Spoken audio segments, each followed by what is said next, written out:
Hello friends, welcome to my channel. இன்றைக்கி நம்ம வந்துட்டு ஒரு cleaning vlog, garden cleaning vlog பார்க்க போகிறோம். பட் அதுக்கு முன்னாடி இந்த பக்கம் பாருங்கள். நான் வந்துட்டு உங்களுக்கு கார்டன் டூர் சுற்றி காணிக்கிறப்ப இந்த மரத்தை மட்டும் காமிக்காமல் விட்டுட்டேன். ஏன்னா இது வந்துட்டு ஒரு ஓரமாக நின்றுச்சா.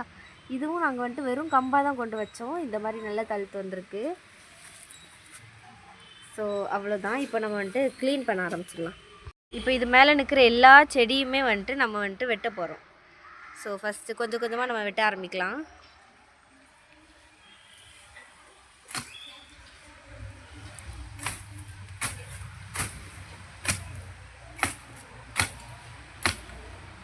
இங்கே வந்துட்டு பார்த்தீங்கன்னா இது வந்துட்டு ஒரு முள் மரம், ஒட மரம். இது வந்துட்டு ரொம்ப பெரிய மரமாகிடும். ஆக்சுவலாக இது குட்டியாக இருக்கும்போதே நாங்கள் வந்துட்டு வெட்டி போட்டிருக்கணும். இவ்வளோ பெருசாக ஆகிடுச்சு. இனிமேல் இதை வந்து வெட்ட போகிறேன் நான் இப்போது. ஸோ இது வந்துட்டு ஃபுல்லாகவே முள்ளாக தான் இருக்கும். நம்ம வந்துட்டு கேர்ஃபுல்லாக ஹேண்டில் பண்ணணும்.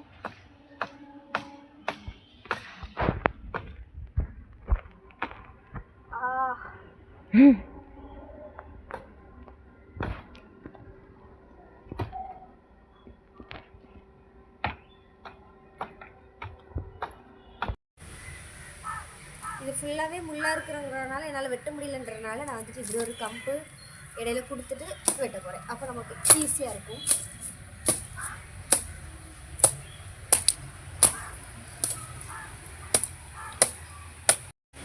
அவ்வளோதான், நம்ம சக்ஸஸ்ஃபுல்லாக வெட்டிட்டோம்.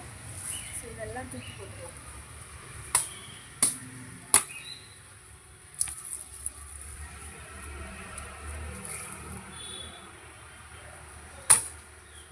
அவ்வளோதான், வெட்டியாச்சு. அதை வந்துட்டு வேரோடு வெட்ட முடியுமான்னு கேட்டால் என்னால் முடியாது. ஸோ அதை வந்து ஈவினிங் வந்து எங்கள் அப்பா பார்த்துப்பாங்க. நான் வந்துட்டு மேலே உள்ள கிளைகளை மட்டும் வெட்டி எடுத்துருக்குறேன். நாங்கள் எல்லாத்தையும் இப்படி வெட்டிட்டு வந்துட்டோம். இந்த செடி தான் வந்து தேவையில்லாத செடி தான் இது. ஆனால் இது வந்து சாமிக்கு வைப்பாங்களாம். ஸோ ஊமத்தங்காய் செடி இது. இதை வந்து நம்ம செடியை சுற்றி மரத்தை சுற்றி வச்சிட்டோன்னா எந்த ஒரு கோழியும் இதுக்கிட்ட வராதுன்னு நாங்கள் நினைக்கிறோம். இங்கே பாருங்கள் செடியோட நிலமைய. ஆக்சுவலி நம்ம போன வீடியோவில் இதை வந்துட்டு போட்டிருப்போம். அண்ட் இதை நாங்கள் வந்துட்டு கொஞ்சம் தூரம் அங்கே தள்ளியிருந்து பார்த்தோம். நம்மளுடைய பிளான் சக்ஸஸ் ஆகிடுச்சு. கோழி வந்துட்டு இந்த காய்க்கு மேலே ஏறி போச்சா, அது வந்துட்டு குத்தி விட்டுடுச்சு. ஸோ அகைன் உள்ளே போச்சு, பட் திருப்பி வந்துடுச்சு. இங்கே பாருங்கள் அதோட தடம். வேறு எதுவுமே இப்போ உள்ளே போகலை. முடிஞ்சதுன்னா இன்னொரு தடவை போக ட்ரை பண்ணிச்சுன்னா நான் வந்து கேப்சர் பண்ணுறேன். ஏன்னா இது ஃபுல்லாக அப்படி வந்து மேலே பச்சை கலரில் இருந்துச்சு. இப்போ அது கோழி வந்து மேலே ஏறினது எல்லாமே மண் கலராக ஆரம்பிச்சிருச்சு. அது உள்ளேயே போகலை. நாங்கள் நின்று பார்த்துட்டே இருந்தோம். கடிச்சிட்டு தள்ளிடுச்சு. இங்கே பாருங்கள் இந்த செடியை எவ்வளோ நாசப்படுத்திடுச்சின்னு. அதில் சக்ஸஸ் ஆன மாதிரி இங்கேயும் டேமேஜ் ஆகாமல் காப்பாற்றுறதுக்காக இதை நாங்கள் இப்படி போட ஸ்டார்ட் பண்ணிட்டோம். எல்லா காய்களும் மேலே பார்த்து இருக்கிற மாதிரி அப்படி தூக்கி போட போகிறோம். இப்படி சுற்றி போட்டோன்னா செடி சேஃப். சொன்ன மாதிரி இதில் வந்துட்டு எந்த கோழியுமே இப்போ வரல. பட் அகெயின் இன்னும் வராமல் இருக்கிறதுக்காக நம்மளுடைய இன்னொரு மாஸ்டர் பிளான், நம்மகிட்ட அங்கேருந்து ஒரு செடி வெட்டணும் இல்லையா, அதை எப்படி போட்டாச்சு. இப்படி தான் வந்துட்டு போகுது, இப்படி போகலை. ஸோ நான் வந்துட்டு இந்த பக்கமே போட்டேன். இப்படி நம்ம பிக்க போட்டோன்னா அது வந்து கோழி போகாது.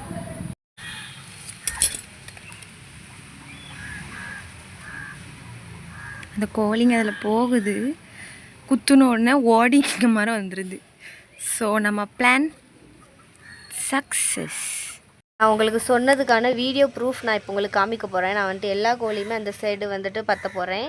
ஸோ பார்த்துட்டே இருங்க.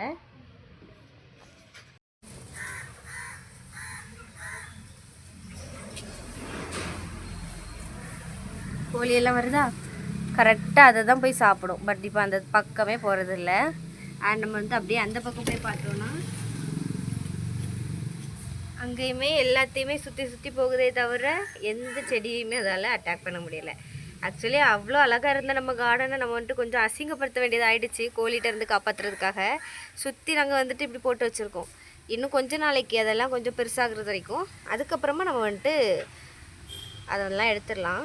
பட் செடி சேஃப் ஆயிடுச்சு. ஸோ அவ்வளோதான் இந்த வீடியோ. உங்களுக்கு இந்த வீடியோ பிடிச்சிருக்குன்னு நினைக்கிறேன். So like, share and subscribe பண்ணிவிடுங்க. பாய்.